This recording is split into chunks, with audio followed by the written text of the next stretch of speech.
E é tanta coisa nesse mosaico, né? Uma pecinha tem a ver com a outra, né? É a prisão superlotada, é a questão das drogas, é a falta de perspectiva de uma série de jovens que vão parar na criminalidade, não precisariam tê-lo feito, né? Houvesse alternativas. O que você acha, Ilona? Acho que para começar, né, mais um episódio horroroso, sangrento, mas não é história nova. A gente está em crise de segurança faz décadas e esse assunto nunca é priorizado. Acho que chegou o momento de a gente parar de tratar a segurança como assunto de polícia e, por isso, responsabilidade somente dos estados e dos governadores, Leila. Enfim, acho que a Flávia vai estar aqui contribuindo para falar sobre isso. A gente precisa de uma força-tarefa que envolva o nível federal, estadual, municipal, sociedade. E há coisas práticas para a gente fazer, na verdade, em todos esses níveis possíveis, mesmo em ano de crise. Então, acho que ao invés de falar da crise que a gente já conhece, a gente podia falar um pouco sobre as prioridades. O que a gente acha que é possível, num ano de 2017 que não será fácil, como avançar, né? E é possível avançar, né, com essa crise nos estados todos, sabendo Olha, que é possível, quem paga a polícia, afinal de contas, é o cofre estadual. Não, mas, Leila, a gente tem um efetivo enorme da polícia. Óbvio que eles estão insatisfeitos com razão, mas também tem que cumprir aí um papel, enfim, de servidor público e cuidar do seu mandato, digamos assim. Então, vamos olhar todos os lados. Precisamos aí que todos estejamos cientes do tamanho da gravidade da crise, né? E há o que fazer. A gente tem muitos policiais em todos os estados. Como é que a gente foca isso? Acho que no nível federal tem uma questão que é dar um direcionamento para um plano de redução de homicídios. E por que redução de homicídios? Então, isso seria uma prioridade para estar alinhando todos os outros. Porque é o crime mais grave, é o crime contra a vida, é o crime que a gente tem uma taxa de esclarecimento muito baixa no Brasil. Então, nesse sentido, a gente prende muito aqui, mas a gente prende mal, né? E sinaliza também mal, porque a impunidade em crimes tão graves como crimes contra a vida gera vários outros problemas em delitos e outros crimes e fica tudo escondido debaixo do tapete, né? Então, isso aí, obviamente, precisamos desse direcionamento, precisamos dos estados focando a investigação da Polícia Civil para esse tipo de crime.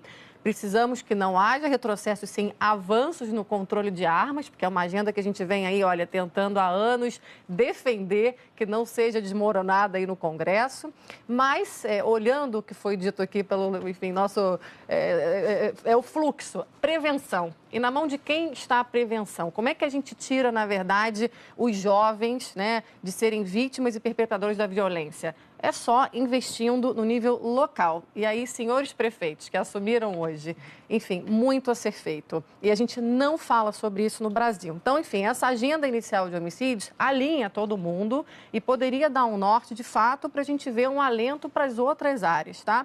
Segundo, não podemos mais fazer, vamos dizer, política pública atirando literalmente para todos os lados. Informação. Hoje sabe-se que o que mais reduz homicídios e diminui crimes são policiamentos em manchas criminais, quer dizer, é focalizado, a informação precisa estar ali. Nós temos essa capacidade, os estados estão mais informatizados. Precisa integrar informação de polícia civil e militar. A gente está fazendo isso melhor em alguns estados, inclusive no Rio de Janeiro, que foi uma parceria aqui de empresários com sociedade civil e governo. Mas em época de crise, então, onde alocar efetivo, carros, equipamentos? Nos lugares que mais necessitam, onde mais ocorrem os crimes. Isso é totalmente factível hoje, temos essas informações, né? Um terceiro ponto, que aí pega o gancho que a gente está vendo aí se repetir no Brasil afora, é a questão da crise carcerária. Sabemos que o crime organizado se organiza dentro das prisões, né? Isso tem a ver tanto com uma ineficácia do próprio Estado, mas também com uma questão de superlotação. A gente tem aí capacidade estourada em todos os presídios e estabelecimentos de medida socioeducativa no Brasil. Se a gente não privilegiar, prender quem precisa estar preso e dar alternativas penais, não é impunidade, mas medidas alternativas à prisão, para crimes de menor potencial ofensivo. E aí também, novamente, a gente está envolvendo tanto prisões federais quanto estaduais, como o sistema de medida socioeducativa, porque a gente não tem, por exemplo, nas prefeituras, o que a gente chama de liberdade assistida, que é quando os adolescentes começam ali a um primeiro ato infracional, uma rede que ampare, evite que ele fique reincidindo, vá ser, na verdade, apreendido e depois acabe no sistema penitenciário. Então, novamente, prefeitos, liberdade assistida. Vamos valorizar essa segunda chance antes de ser tarde demais e, de fato, ser cada vez mais difícil sair. Nunca é tarde demais para uma segunda chance, mas fica mais difícil uma vez que você cai num presídio, sua vida está marcada, ninguém mais quer te empregar. Quer dizer, toda essa conscientização também, né, de que a gente está fazendo com os egressos. Não temos pena de morte, gente, então não adianta achar que a gente, enfim, vai prender, que merece sofrer. A gente precisa olhar para as pessoas lá dentro como recuperação. A gente falou aqui na sexta-feira, Leila, sobre a questão da justiça restaurativa também, que é uma outra via também de uma alternativa penal e que, enfim, tem ali como principal motivo recuperar o ser humano. E, por fim, que a gente vai falar hoje ainda, a questão da política de drogas. Não dá para ficar também achando que, enfim, você vê o depoimento do delegado, a culpa é das drogas, mas a gente já sabe, a gente está testando há décadas, ou a gente foca na redução da demanda, ou a gente vai continuar também, enfim, enxugando gelo. E aí tem alternativas para a gente conversar depois sobre esse tema. E aí a gente vê iniciativas até interessantes, né? Mas sempre parece assim uma gotinha naquele oceano. Outro dia a gente estava exibindo uma reportagem sobre a TV Degase, né? Acho que no Cidades e Soluções, sobre essa televisão que foi feita com os menores infratores no Rio de Janeiro. E é muito legal você ver aquele menino, né, acreditando em si mesmo. Eu acho que é uma questão de autoestima, sobretudo, assim, olha, eu posso... Sabe, essa palavra está na moda, ela é feia pra caramba, mas nesse caso ela cabe. O empoderamento, entendeu? Ele está lá com a câmera, o microfone e, de alguma forma, transformando a própria vida. Mas isso é para dar um exemplozinho, né, de algo que é positivo nesse oceano turbulento onde há tanto que fazer, né? Mas nesse ponto aí, Flávia, queria até te perguntar, mas essa questão da gente olhar políticas para egressos, tanto, enfim, dos dois sistemas, né? Tem temas, enfim, termos diferenciados que a gente usa, mas, de fato, os adolescentes apreendidos também estão presos.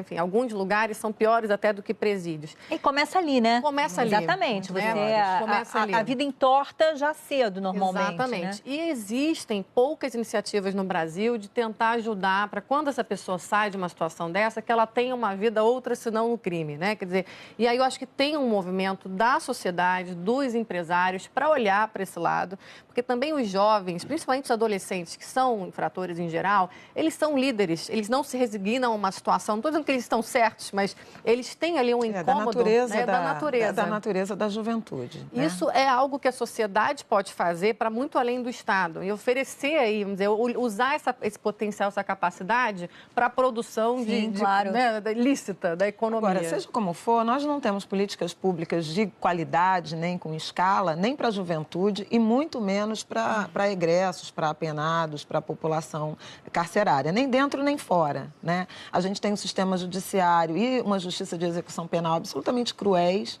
40% desse efetivo aí da nossa população carcerária não foram julgados. Então, você tem uma legitimização por parte do Estado das facções criminosas, que as pessoas elas entram no sistema e são classificadas ou agrupadas de acordo com facções e muitas vezes há um jovem que nem pertence a facção alguma e acaba sendo levado a isso por essa convivência, uma convivência, eu vou usar um termo assim, promíscua, não no sentido sexual do termo, mas promíscua no sentido de você ser treinado, né? E acabar se tornando efetivamente um quadro de uma organização criminosa. E a gente vê isso no país inteiro.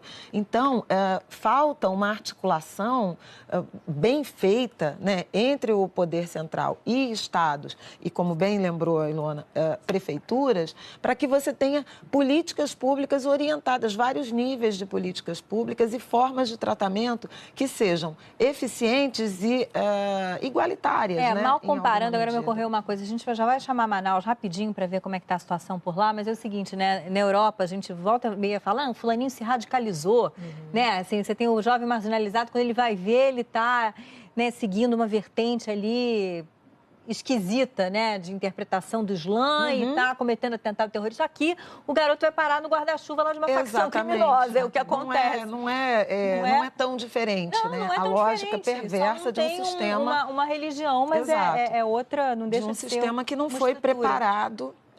Porque a gente não se interessa mesmo por isso, né? Infelizmente, a sociedade brasileira, ela se interessa pouco por esse debate, salvo quando há situações extremas, né? De violência, de brutalidade extremas. Foi perfeito a sua fala em relação aos homicídios. Realmente, a gente tem um desapreço, né, pela vida, os crimes não são apurados, as pessoas não são punidas. É uma estatística absurda, né? Assim, a América Latina tem 8% da população mundial, 33% dos homicídios. Que é isso? E no Brasil são 58 mil por ano, 58 a 60 mil por ano. Seguinte, vamos rapidinho lá para Manaus, justamente falar com a repórter Samira Benoliel, que acompanhou a entrevista coletiva lá na Secretaria de Segurança. Oi, Samira, boa tarde para você.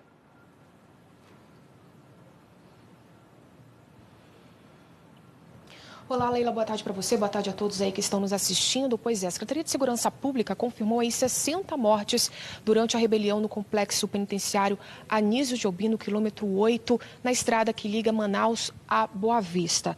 Agora a situação está sob controle, eu vou pedir para o nosso repórter cinematográfico Iranilson Valente mostrar aqui, olha, as câmeras de segurança do Centro Integrado de Comando e Controle Regional, que está monitorando aqui os presídios de Manaus e principalmente um Compage. A situação, aparentemente, como a gente consegue ver agora, também está sob controle. A cúpula da segurança explicou que os líderes da rebelião tiveram apoio dos detentos do regime semiaberto do IPAT, que é a unidade prisional que fica ao lado do Compage, que ajudaram aí a fazer um buraco na muralha onde passaram armas e os detentos fugiram, né?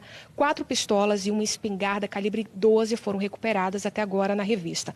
No IPAT, 87 detentos fugiram, segundo a Secretaria de Segurança Pública. Já no Compage, ainda não temos essa informação porque a contagem ainda será feita e demora um pouquinho. A população carcerária lá é de 1.229 detentos. Segundo o Sérgio Fontes, que é o secretário de Segurança Pública do Amazonas, cerca de 40 já foram capturados, mas esse número muda a todo momento porque os policiais estão nas ruas aí fazendo as buscas. A Secretaria de Segurança também confirmou um total de 12 reféns durante a rebelião que começou ontem. Alguns feridos foram levados para os hospitais na cidade. E a Secretaria de Segurança também afirmou que a rebelião, na verdade, foi motivada por uma guerra de facções. Todos os corpos dos 60 detentos foram retirados do presídio e a Secretaria agora vai alugar uma câmera frigorífica para colocar os corpos para fazer a identificação, já que o Instituto Médico Legal aqui de Manaus só tem capacidade para atender 20 corpos, né?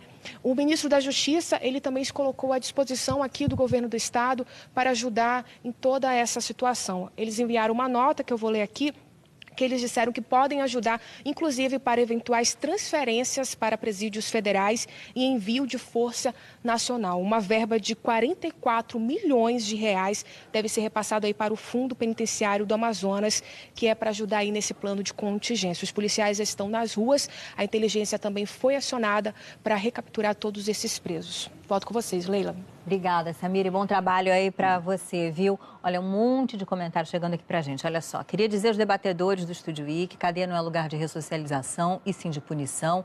Não quer ser preso? Que não cometa crimes. Olha, acho que a gente concorda até o capítulo 2. Tem que ressocializar sim, porque do contrário a gente... Né? Então vamos para. Somos nós pois todos. É, que somos nós, exatamente. Esse pensamento é absurdo, inaceitável, né? Um comentário desse tipo. É um comentário que vai, então, vai o quê? Pena de morte, cadeira elétrica, paredão, entendeu? É óbvio que é ressocialização, é privação de liberdade e ressocialização, porque essas pessoas saem. Né? As pessoas ficam presas 30 anos no Brasil, quando ficam. Inclusive porque você tem legislações de facilitação, regimes semiaberto, antecipação de liberdade. Por isso, os presídios devem ser, sim, espaços de ressocialização, porque essas pessoas sairão dos presídios e continuarão cometendo crimes se esses lugares não forem usados para preparação para uma vida honesta no mercado oportunidade de trabalho, com trabalho digno, com remuneração digna. É óbvio que é espaço de ressocialização. Acho que eu vou além até numa questão, enfim, concordo com a Flávia, e é o objetivo do sistema, não é a punição pela punição, é de fato a recuperação. Então, enfim, é Ou uma deveria informação... ser, né? É, assim, o objetivo é esse, infelizmente não é, né? O comentário, na verdade, ele está espelhando a realidade de hoje, mas essa realidade, o custo para todos nós dela é enorme e a gente não consegue mais. Mas, além disso, acho que tem uma questão de um fator humano que é